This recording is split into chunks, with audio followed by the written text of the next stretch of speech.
Okay, bismillahirrahmanirrahim. Assalamualaikum warahmatullahi wabarakatuh. Jadi insyaAllah pada video kali ini saya ataupun kita semua akan berbincang tentang adakah berbaloi pelaburan emas dan juga apakah kadar zakat bagi emas. Sebab kebelakangan ini emas menjadi trending, merupakan satu pelaburan yang orang cari. Orang mula memberi tumpuan ataupun memberi perhatian kepada pelaburan emas, dan ada juga kebelakangan ini berlaku, orang kata berlaku sedikit isu lah kepada beberapa company emas. Company tu lambat payment dan sebagainya, tapi secara dasarnya, secara keseluruhannya kita dapat melihat bahawa pelaburan emas ni mula menjadi trending. Jadi kita nak tengok adakah berbaloi pelaburan emas ni.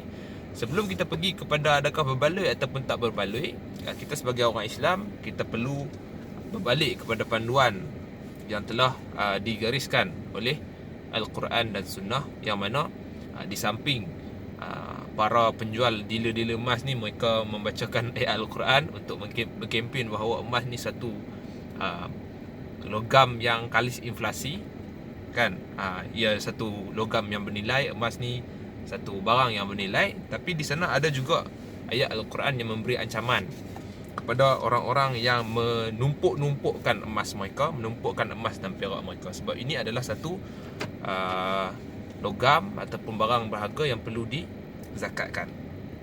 Sebelum itu kita akan tengok satu ayat Al-Quran yang Allah menjelaskan tentang orang-orang yang menumpuk-numpukkan emas mereka ini, yang menyimpan emas mereka ini, yang mana dalam surah At-Taubah ayat 34-35 Allah menyebutkan, ba'da a'udzubillahi minasyaitonir rajim, wallazina yaknizuna az-zahaba wal fiddah wallazina yaknizuna az-zahaba wal fiddah wala yunfiqunaha fi sabilillah fabashshirhum bi'azabin alim. Allah kata dalam Al-Quran, yang maksudnya dan orang-orang yang yaknizun, orang-orang yang menumpuk ataupun menyimpan emas dan perak mereka, wala yunfiqunaha, dan tidak menginfakkannya ke jalan Allah Subhanahu wa taala, fabashshirhum, maka berilah kabar gembira, berilah berita gembira. Maksudnya Allah nak perlilah, fabashshirhum bi'azabin alim, berilah berita gembira kepada mereka dengan azab yang pedih. Maksudnya Allah memberi ancaman kepada orang-orang yang menumpuk-numpukkan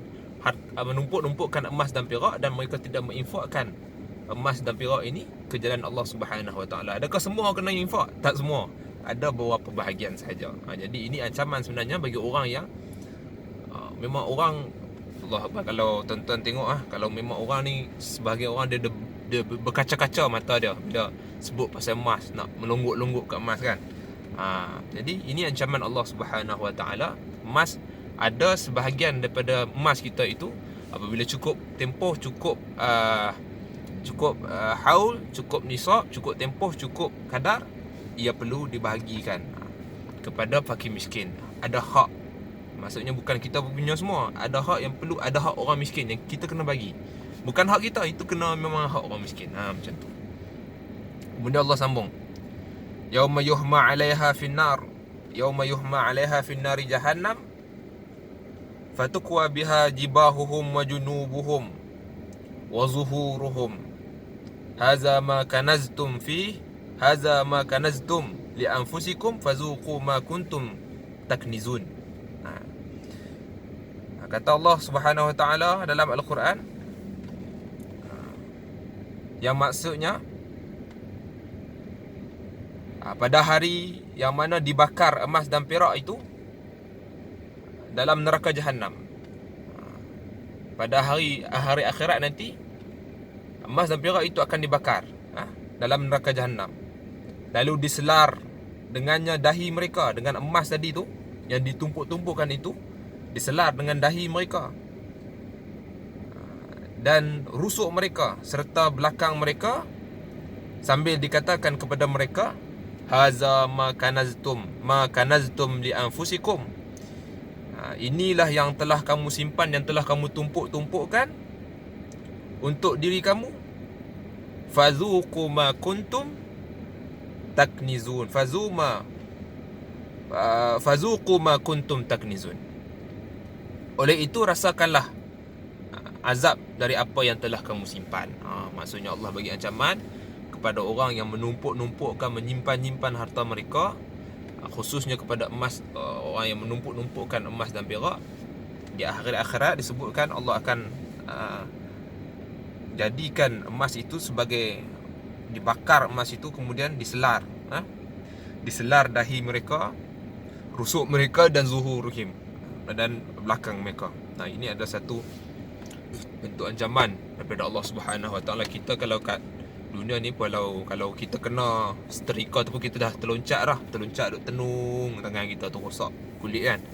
Tapi ini orang kata kalau letak setrika ataupun kita letak kat belakang kita ataupun kita dah mengelupak kan, ini kan pula emas yang dibakar, yang akan menjadi bahan, Allah ancam akan menjadi bahan yang akan membakar kulit-kulit kita di akhirat kelak. Jadi maksudnya jangan kita nampak kita nak himpun sebanyak-banyaknya, kita nak himpun, nak jadi orang kata nak jadi jutawan emas, ataupun kita nak pencen awal dengan menyimpan emas. Sebenarnya emas ni ada bahagian, bukan semua kita punya, ada bahagian yang perlu diinfakkan cukup haul, cukup nisab. Baik, secara ringkasnya ramai yang dah tahu emas apabila cukup setahun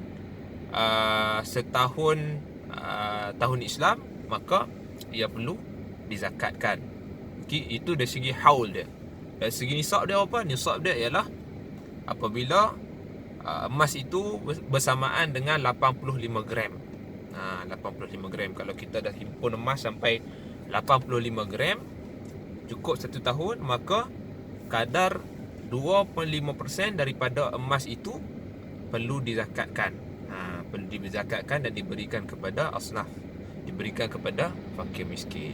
Jadi setahun, lepas tu cukup setahun 85 gram, dah sampai 85 gram, dah cukup 50 gram, 25% daripada 25 gram itu. Itulah orang kata bahagian 25% itu adalah bahagian kepada fakir miskin dan bukan bahagian kita. Itu adalah satu peringatan daripada kita, peringatan daripada Allah Subhanahu Wa Taala kepada kita, untuk kita melihat bahawa emas ini bukan sekadar kita nak menghimpun kekayaan, nak jadi kaya apa semua kan, nak kalis inflasi dan sebagainya, memang betul. Tapi dari sudut agamanya, kita perlu ambil berat juga, memberi perhatian juga kepada ancaman Allah kepada mereka yang dia berbina-bina mata dia kan, nak kumpul sampai 500 gram, 700 gram, tapi terlupa untuk dizakatkan. Sampai rasa macam 25 gram tu pun rasa berat nak zakatkan. Rasa berat 25 gram banyak ni. Dia rasa macam tu. Ni aku simpan banyak. Dia ada demai rasa macam tu kan. Jadi itu adalah peringatan sebelum kita orang kata nanti kita takut kita dah lama menghimpun, kita jadi berhutang pula dengan fakir miskin. Kita kena bagi 25% daripada emas kita itu. Wallahualam, semoga video kali ini memberi manfaat kepada diri saya dan juga penonton sekalian. Jemput subscribe dan like sebagai tanda sokongan anda. InsyaAllah semoga berjumpa di next video yang bermanfaat berikutnya. Assalamualaikum warahmatullahi wabarakatuh.